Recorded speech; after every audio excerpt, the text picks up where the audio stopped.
আজকে সকালবেলা ঘুম থেকে উঠেই দেখলাম আপু এতগুলো মাছ নিয়ে এসেছে। এন্ড গতকালকে আমি সামুদ্রিক কিছু মাছ অর্ডার করেছিলাম অনলাইনে, সেটাও দেখি চলে এসেছে। আমি কয়েক মাস ধরে সামুদ্রিক মাছ খাওয়ার ট্রাই করি অল টাইম, কারণ হচ্ছে আমার প্রচুর পরিমাণে আয়োডিন যুক্ত খাবার খেতে হয়। সেই জন্য আমি সামুদ্রিক মাছকে প্রেফার করি, কারণ সামুদ্রিক মাছে প্রচুর পরিমাণে আয়োডিন থাকে। আমি সামুদ্রিক সব মাছ লাইক করি না, আমি কিছু কিছু মাছ লাইক করি, আর সব মাছ বাংলাদেশে পাওয়াও যায় না। সেই জন্য আমি স্যালমন এবং রূপচাঁদা মাছটাই খাই। কিন্তু স্যালমন মাছটা আমি যে পেজে অর্ডার দিয়েছিলাম সেই পেজে ছিল না, তাই অর্ডার দেওয়া হয় নাই। তার জন্য আমি কাঁকড়াও অর্ডার দিয়েছিলাম। আর আমার হাজব্যান্ড টোনা ফিশ ফ্রিজে রেখে দিয়েছে, আমি এক পিস খাওয়ার পরে আর খেতে পারি না। আমি একদমই টোনা ফিশ খেতে পারি না। এন্ড আমার খাওয়ার জন্য দেশি মুরগিও গতকাল রাতে নিয়ে এসেছিল, সেটা ফ্রিজে মা রেখে দিয়েছিল, কাটা হয় নাই। আজকে কাটবে দেখে বের করেছে, কারণ আমি ফার্মের কোনো মুরগি ডিম কোনো কিছুই খাই না। তাই আমার হাজব্যান্ড দেশি ডিম দেশি মুরগি নিয়ে আসে সব সময়। আর আব্বুদের খাওয়ার জন্য, আমাদের বাসার সবার খাওয়ার জন্য এটা কি মাছ নিয়ে আসছে আমি জানি না। দেন হচ্ছে এখানে ছোট মাছও নিয়ে আসছে। আর আমাদের কাজের হেল্পিং হ্যান্ডটা অনেক ভালো, আমাদের সব কাজ করে দেয়।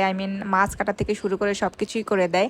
আর আমার আম্মু এগুলো সবকিছু বের করে রাখছে। আর আমি সবকিছু ভাগ ভাগ করে রাখছি, 3 পিস করে 2 পিস করে এইভাবে সবকিছু ভাগ করে রাখছি আমার খাওয়ার জন্য। মা বলতেছে তোর মতো করে তুই ভাগ করে রেখে দে, যখন খাবি তখন শুধু বলবি, আমি রান্না করে দিব। লবণেও প্রচুর পরিমাণে আয়োডিন থাকে, কিন্তু লবণের তুলনায় সামুদ্রিক মাছে প্রচুর পরিমাণে আয়োডিন থাকে। আর আমার আয়োডিন যুক্ত খাবার খাওয়ার রিজন হচ্ছে আমি মেডিসিনের কারণে আমার হরমোন অনেক ইমব্যালেন্স হয়ে গিয়েছে, আমি অনেক মোটা হয়ে গিয়েছি। ডাক্তার বলেছে হরমোন ইমব্যালেন্সের কারণে মোটা হয়ে গেছি, হরমোনটাকে আগে ঠিক করতে হবে। That's why I try to eat iodine rich food every day.